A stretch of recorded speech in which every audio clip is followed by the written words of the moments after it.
Well, I've talked about stories from the time I used to live in an apartment with friends. Back then, when I returned home from school, I would often play alone. Strange things happened frequently, like the TV turning on or off by itself and mysterious noises. But well, it was an old apartment, so I assumed it was some kind of malfunction or something. But that day was a bit different. At night, while I was studying, I began to notice something rustling in the corner of the room. When I looked, there was nothing there. So, I returned to my studies, but suddenly, the bed started creaking. When I turned around, it was as if someone was sitting on the bed. The mattress was sinking. As I trembled in fear, that sunken spot slowly reverted. I couldn't sleep a wink that night. The next morning, I mustered up the courage and spoke to the landlord. They began, that room. The previous tenant, one night on the bed. But suddenly, there was a tremendous crash from the direction of the door. The landlord waved it off, saying, "Well, it's probably just your imagination," and swiftly changed the subject. That room still gives me chills when I think about it. It's as if something from my time there hasn't forgotten me. After leaving the room, I started seeking refuge at my friend's house. From that day onward, eventually, I mustered the courage to return to the original apartment. But the room's atmosphere had undeniably changed. It felt heavy, almost as if the air itself held secrets. On that night, as I was studying, I heard the rustling sound again. Trembling with fear, I cautiously turned around. And this time, there was a distinct figure. But here's the eerie part: it had no face. Just a vague human shape standing there. My heart raced, and I desperately suppressed the urge to scream. In the next moment, that shadow swiftly vanished. And then, a whispered voice near my ear said, "It's not over yet." After that, I moved out. But you know, even now, I occasionally hear those whispers in my ear. It's as if something has found me and is still following. Even in my new house, I sometimes hear similar noises at night. So these days, I always keep a light on when I sleep. I woke up in the early hours to use the loo. But the most terrifying experience was last week. When I opened my eyes in the dead of night, there it was the same eerie figure sitting at the foot of my bed, just like in that apartment room. It had no face. I couldn't muster the courage to speak. So I remained still, waiting for morning to arrive.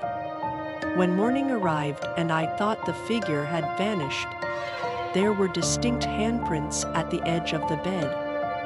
It was as if someone wanted to clearly convey that they knew I had noticed. When I saw those handprints, my entire body froze. Despite cleaning, they lingered for quite some time. I tried my best to forget about them when heading to work. But whenever I'm at home, it feels like unseen eyes are staring at me, creating an overwhelming sense of unease. The next day, I mustered the courage to thoroughly clean every nook and cranny of the room.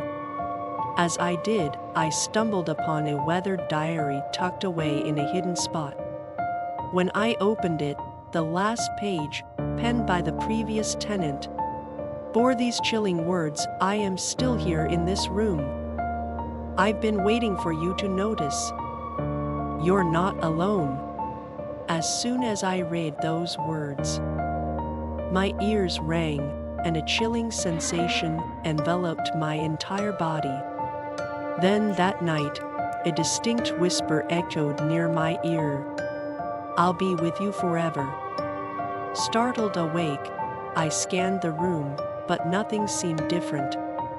Yet, the words from the diary appeared to hover, refusing to be ignored. The next day, when I took the diary to the landlord and shared my experience, she turned pale and murmured, "That diary belonged to a tenant who passed away many years ago." When I returned to the room and opened the diary once more, a new message had appeared on the last page: "I'll be with you forever." That night, as I tried to sleep with all the lights on, just as I was drifting off, the usual whisper reached my ears: "You can't escape." Since then, no matter how brightly I illuminate the room, I hear subtle sounds coming from various corners of the bedroom and the house. But no matter how much I search, I can't find the source of those noises. It feels like I'm slowly losing my sanity. That night, as I tried to sleep with all the lights on, just as I was drifting off, the usual whisper reached my ears: "You can't escape." Since then, no matter how brightly I illuminate the room, I hear subtle sounds coming from various corners of the bedroom and the house. But no matter how much I search, I can't find the source of those noises. It feels like I'm slowly losing my sanity. The next day, I couldn't take it anymore, so I decided to move out. But when I carried everything out and surveyed the room one last time, there was a message written on the foggy glass of the window: "Don't forget." It was clear that it wasn't my own breath that had formed those words. I quickly packed my belongings and moved to a new house. But strange things have continued since then. Even in my new home, those whispered voices have started to reach my ears.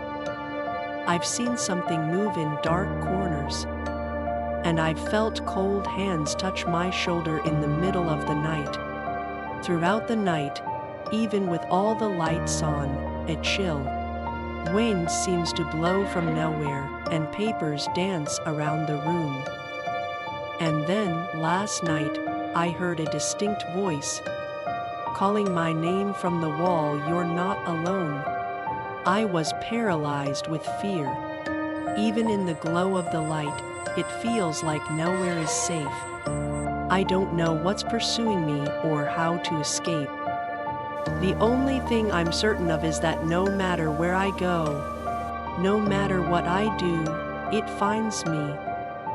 Despite moving multiple times, the same whispers and the same cold presence persists. Night after night, I've grown accustomed to waking up and finding that silent figure standing in the corner of my room. This is no ordinary ghost, it's something deeper, something darker that has taken hold of me. And then one morning, as I looked into the mirror, I noticed a faint purple bruise under my eye. It was as if someone had been staring at me while I slept. But the real shock came later that day. On my way to work, I paused because something caught my eye. The reflection in a shop's window. It wasn't just me, it was that same figure, standing shoulder to shoulder with me. There was no one else near me, yet there it was, unmistakably present. The figure stood there as always, faceless, gazing back at me. Amidst the bustling crowd, I wanted to scream, but my voice failed me. Among the throngs of people, that shadow remained motionless. When I saw the reflection in the shop's glass myself, and it felt like I was losing my mind. Without anyone near me, there it was, unmistakably present. I fled from that spot, running home. But on the first night in my new house, I realized something. This wasn't something I could escape through moving. Even in the corner of the new room, That figure persisted, the same one I'd seen in the apartment. It haunted me wherever I went. I'm terrified, and I can't trust anyone anymore. Then it hit me: no matter how many times I move, how many new pieces of furniture I buy, or how I change my clothes, there's one thing that remains constant: the mirror. The same mirror I used in my old apartment. Have carried it with me through every move.